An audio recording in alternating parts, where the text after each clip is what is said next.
Welcome to Games from Folktales, a podcast that mixes historical research and tabletop role-playing settings. I'm your host, Timothy Ferguson. This week, The Kingdom of the Worm by Clark Ashton Smith. I am a huge fan of Clark Ashton Smith, but I haven't been able to record his material for the podcast for two reasons. The first is he died after the US Public Domain year, which prevents me using his work, and secondly, TSR has a license on his material. They haven't used it for much, except in Dungeons & Dragons, where they used it for Module X2, Castle Amber, and for the Principalities of Glantry. That means Avaroing, his setting most like Ars Magica,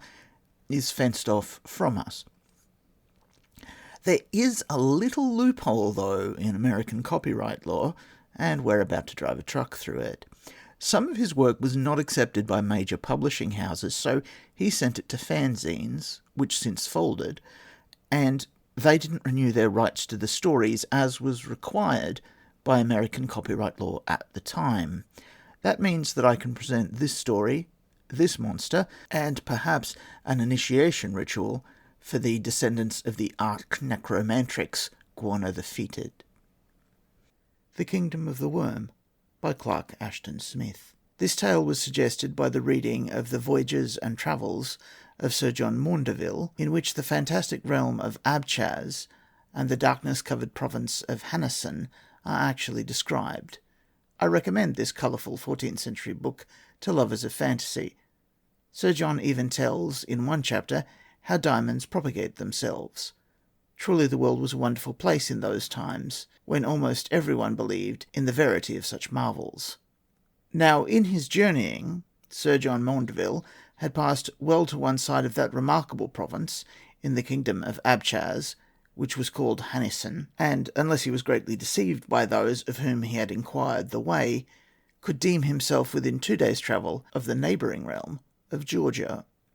He had seen the river that flowed out of Hanasan, a land of hostile idolaters, on which there lay a curse of perpetual darkness, and wherein, it was told, the voices of people, the crowing of cocks, the neighing of horses, had sometimes been heard by those who approached its confines. But he had not paused to investigate the verity of these marvels, since the direct route of his journey was through another region, and also Hanasan was a place into which no man, not even the most hardy, would care to enter without need. However, as he pursued his wayfaring with the 2 Armenian Christians who formed his retinue, he began to hear from the inhabitants of that portion of Abchaz the rumour of an equally dread domain called Antchar lying before him on the road to Georgia. The tales they told were both vague and frightful, and were of varying import. Some said that this country was a desolation, peopled only by the liches of the dead and by loathy phantoms, others that it was subject to the ghouls and afrits, who devoured the dead and would suffer no living mortal to trespass upon their dominions, and still others spoke of things all too hideous to be described, and of dire necromancies that prevailed in Antchar, even as the might of emperors doth prevail in more usually ordered lands. And the tales agreed only in this, that Antchar had been, within mortal memory, one of the fairest domains of Abchaz, but had been utterly laid waste by an unknown pestilence, so that its high cities and broad fields were long since abandoned to the desert and to such devils and other creatures as inhabit waste places. And the tellers of tales agreed in warning Sir John to avoid this region, and to take the road which ran deviously to the north of Antchar, for Antchar was a place into which no man had gone in latter times. The good knight listened gravely to all these, as was his wont, but being a stout Christian, and valorous withal, he would not suffer them to deter him from his purpose, even when the last inhabited village had been left behind, and he came to the division of the ways, and saw verily that the highway into Antchar had not been trodden by man or beast for generations.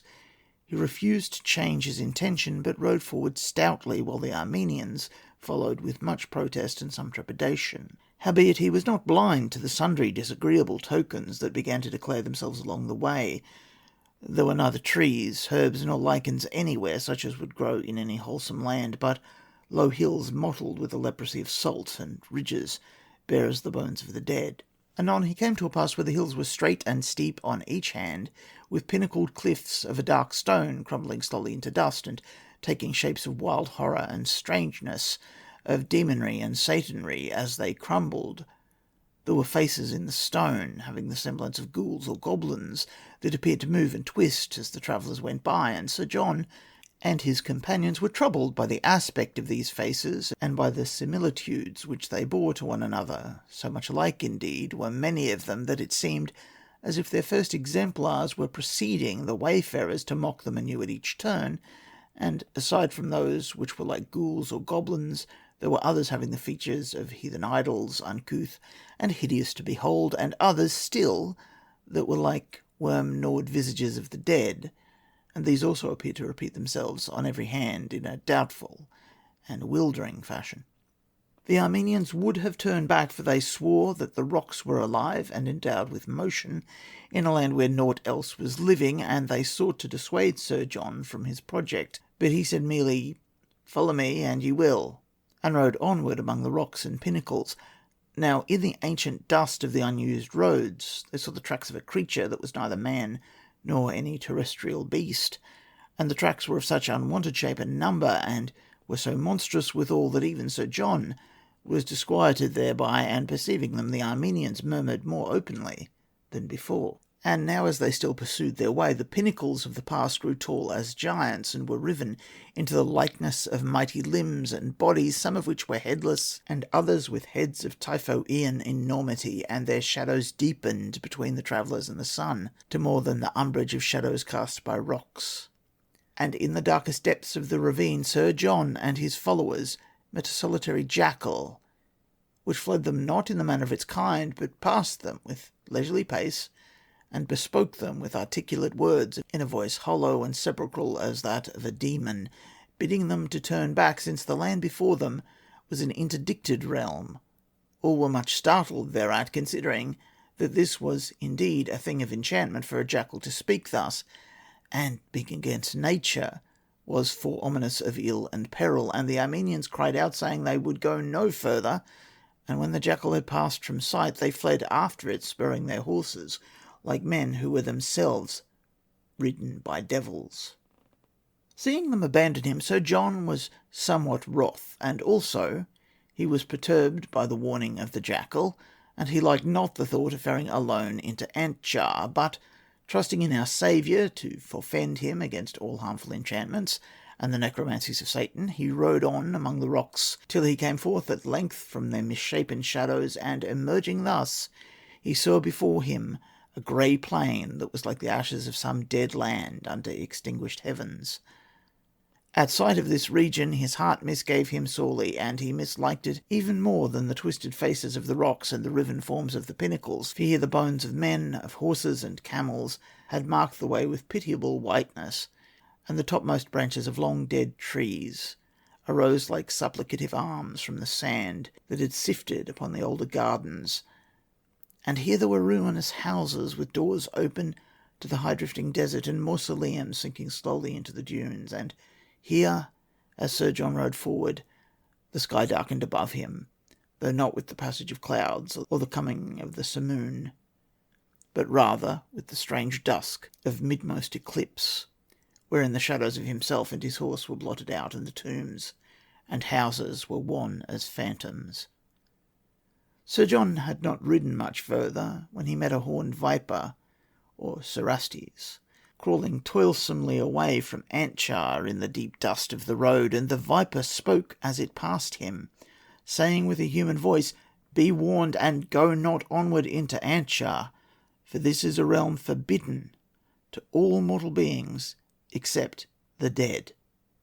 Now did Sir John address himself in prayer to God the highest, and to Jesus Christ our Saviour, and all the blessed saints, knowing surely that he had arrived in a place that was subject to satanical dominion. And while he prayed, the gloom continued to thicken, till the road before him was half nighted, and was no longer easy to discern. And though he would have still ridden on, his charger halted in the gloom, and would not respond to the spur, but stood and trembled like one who is smitten with palsy. Then, from the twilight that was nigh to darkness, There came gigantic figures, muffled and silent, and having, as he thought, neither mouths nor eyes beneath the brow folds of their sable cerements. They uttered no word, nor could Sir John bespeak them in the fear that came upon him, and likewise he was powerless to draw his sword, and they plucked him from his saddle with fleshless hands, and led him away half swooning at the horror of their touch, on paths that he perceived only with the dim senses of one who goes down into the shadow of death. And he knew not how far they led him, nor in what direction, and he heard no sound as he went, other than the screaming of his horse far off, like a soul in mortal dread and agony.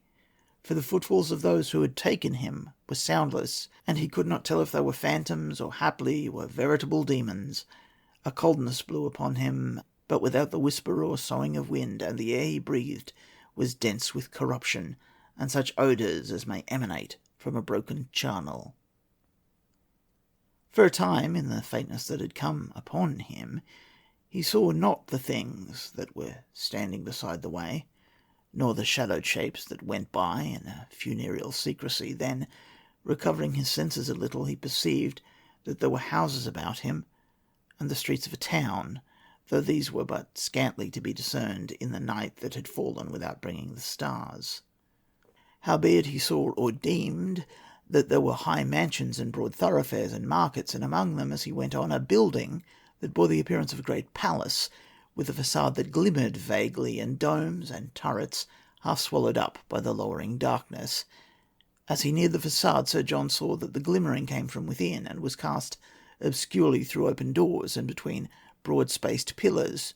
Too feeble was the light for torch or cresset, too dim for any lamp, and Sir John marvelled amid his faintness and terror. But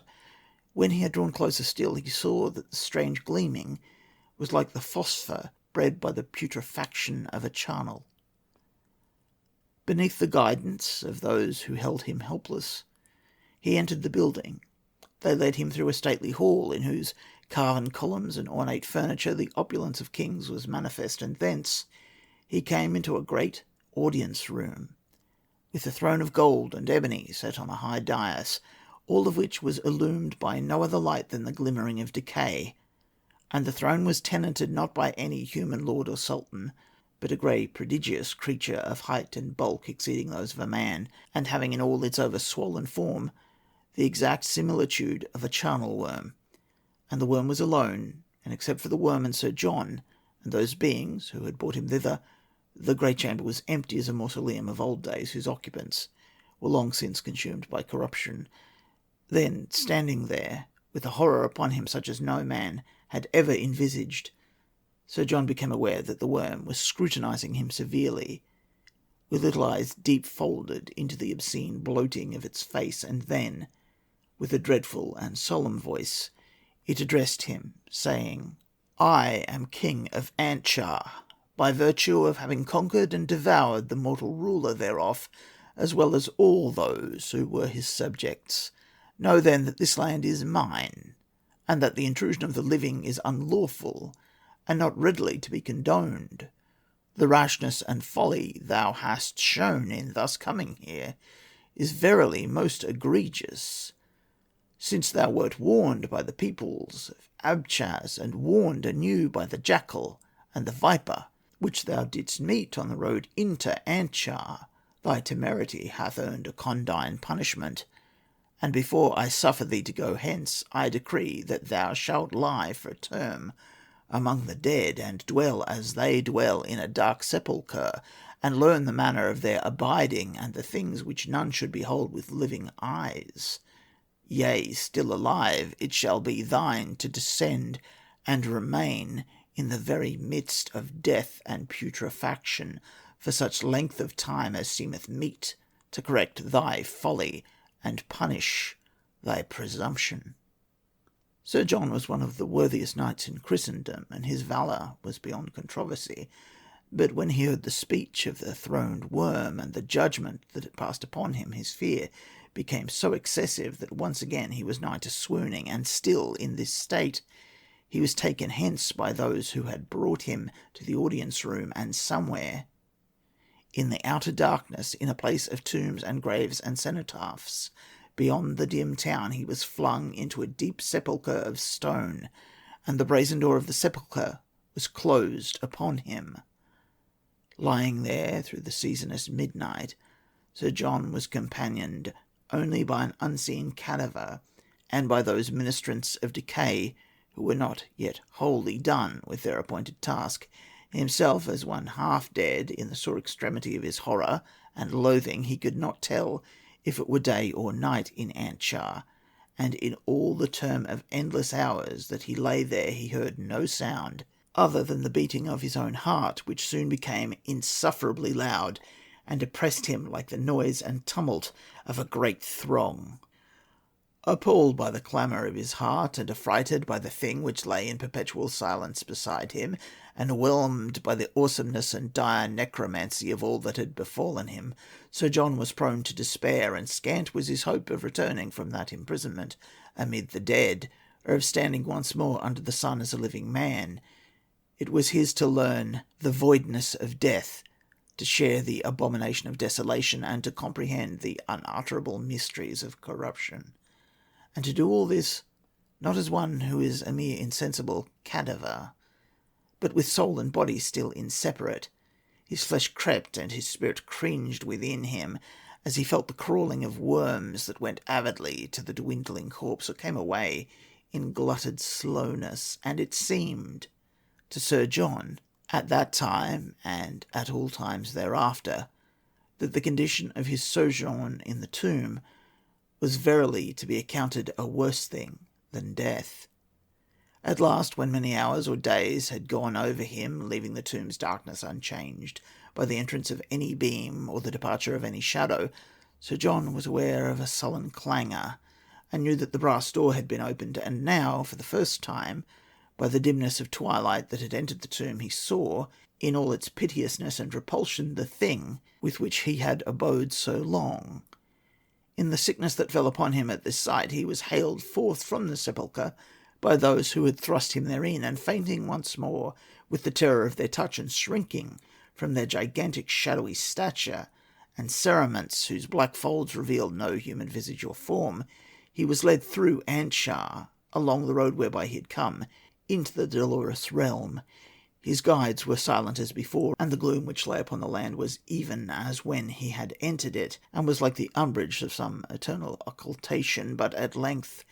in the very place where he had been taken captive, he was left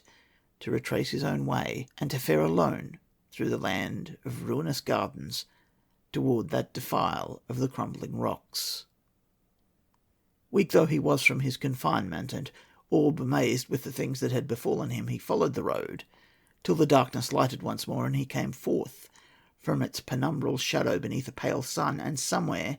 in the waste he met his charger wandering through the sunken fields that were covered up by the sand, and he mounted the charger and rode hastily away from Antchar through the pass of the strange boulders with mocking forms and faces, and after a time he came once more to the northern road by which travellers commonly went to Georgia,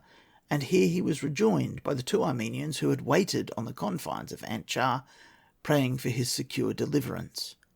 Long afterwards, when he had returned from his wayfaring in the east and among the peoples of remote isles, he told of the kingdom of Abchaz